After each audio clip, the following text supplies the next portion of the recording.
Hey y'all, this is Siege. Today I want to talk about Destiny in the current content drought. I know, it sucks. In yesterday's video, I asked if you were still playing and what type of activities continue to keep you busy. Personally, I've picked up almost everything in the game I might want, including all the exotic weapons and armor, and at this point, I honestly play mostly just to enjoy the company of the people in my own little gaming circle. You know, that never seems to get old. But we've also been trying out some other games, and one in particular got me thinking about some things that Destiny could take a page from in order to add some longevity to the game, right up to the launch of Destiny 2, which, from what I'm hearing, may end up getting pushed back into 2018. So it could be a long time until we get anything significant, unless we get another impromptu DLC in September to hold us over. But even then, how long will that last, given how quickly everyone tore through Rise of Iron? Here are 5 things Destiny, I think, could implement right now that are inspired from other games that would very much solve that problem. One in particular might even be hinted at coming our way right now. Armor sets. Armor sets, like the method used in the Division's light green gear sets, would be a welcome addition. The raid armor, the closest thing to actual armor sets in Destiny, offers no real reason to collect and wear the whole thing at once other than in the raid itself or for the aesthetics, the look of them. Not to mention that wearing only gets you the perks on each piece, which are made to synergistically make one activity in the game easier. The one activity you can get the armor from. So what's the point? Why make the armor specific for just one activity for the most part?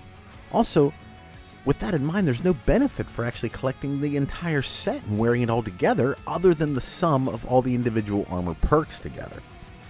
Now, the Division offers full sets of armor that unlock perks depending on how many pieces you actually have equipped at one time. There's a ton of different gear sets too, so there's plenty to choose from when you're trying to figure out what pieces you like and which ones suit you specifically. Heck, you can actually wear pieces of one and pieces of another and proc perks from both, if that's what fits you.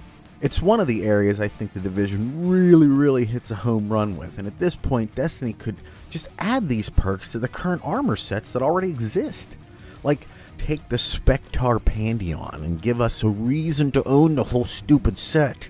It could be implemented like the artifacts were, in the process quietly making all the armor we've been collecting obsolete. The same could be done for weapons too, really, as far as using a whole trio from Dead Orbit or the Vanguard. And they could sadly use the same models, maybe even the same guns, and just call them like enhanced. No. Evolved weapons that fully drink in the light. Boom.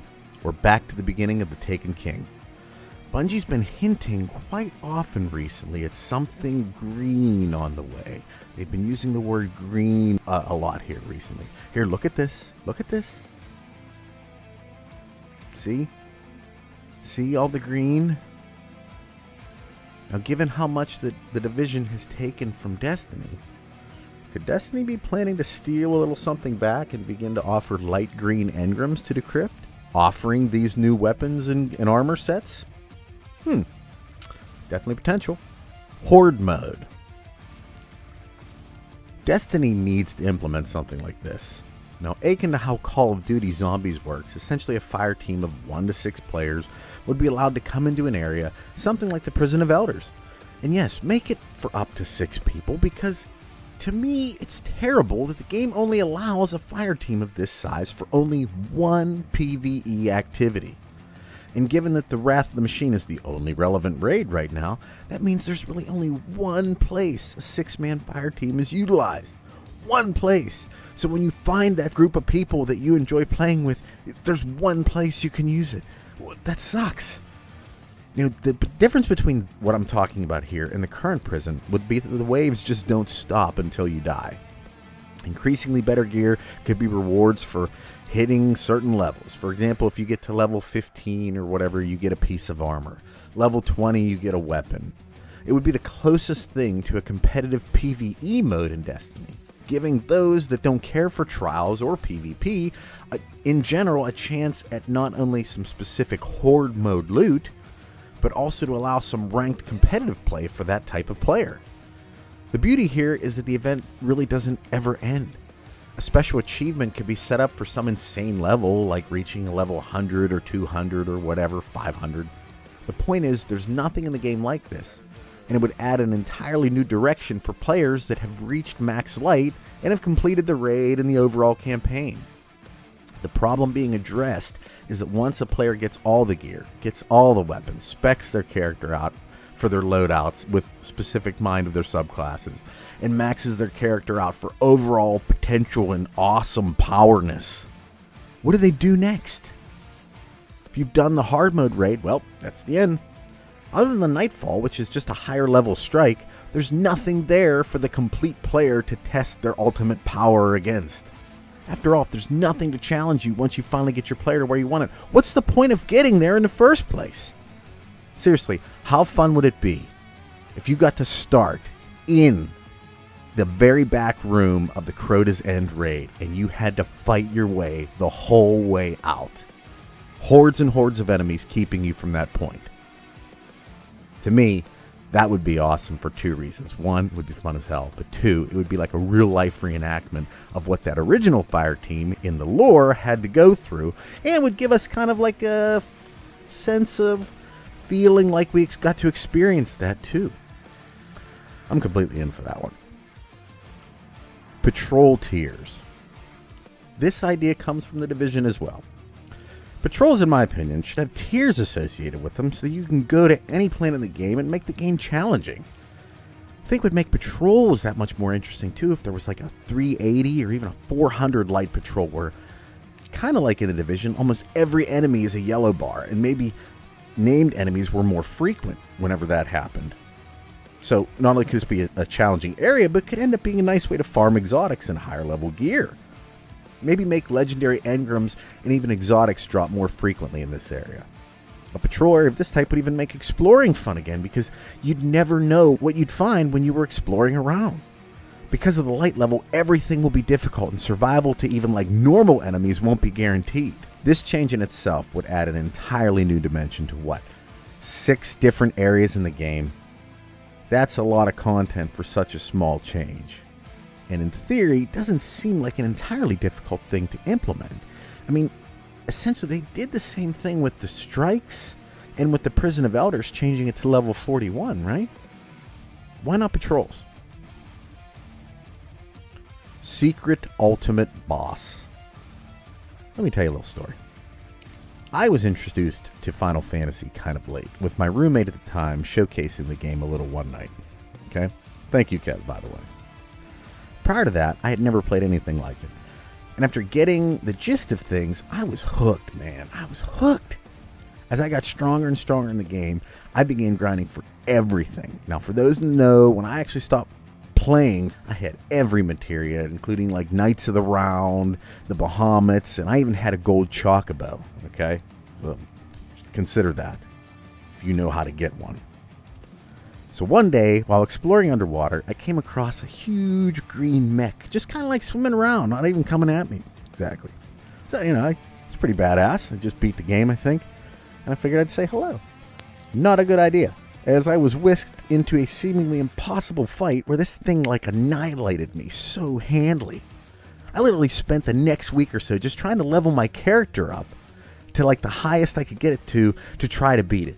I searched the creature out again, only to have my ass handed to me just as bad as the first time. This was the Emerald weapon, and how excited do you think I was to learn there was another equally insane boss, the Ruby weapon, also embedded somewhere in the game. Well, I beat both of them in the end, but even though I was more than strong enough to beat the game's main antagonist, Sephiroth, at a certain point, I didn't stand a chance against these things at first glance. Well, second glance, third, sixth, 10th, and so on. It kept me coming back, and probably added an additional 2 to 3 weeks to the game.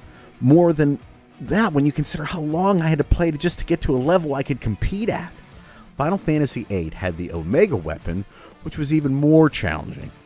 The point here? Destiny needs the same thing.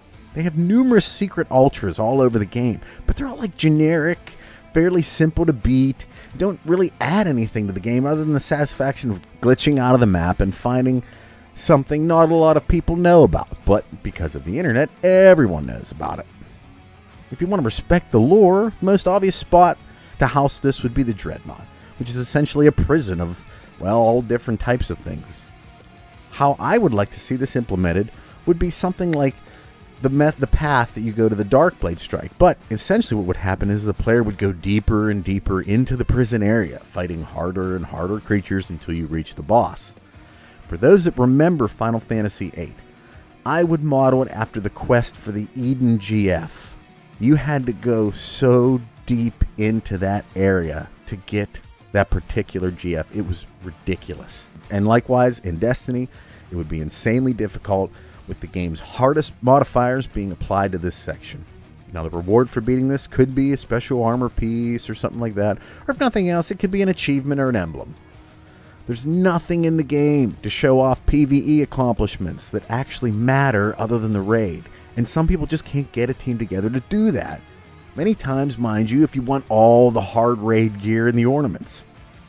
Now, Trials offers armor, weapons, and ornaments that are viewed as trophies in the game, showing off the best of the best. The raid gear does not mean you're the best, mainly you just got through it.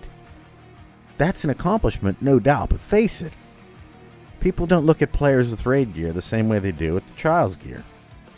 Something like this would be a great addition and would provide something to do for PvE players even after they've grinded their final ultimate form.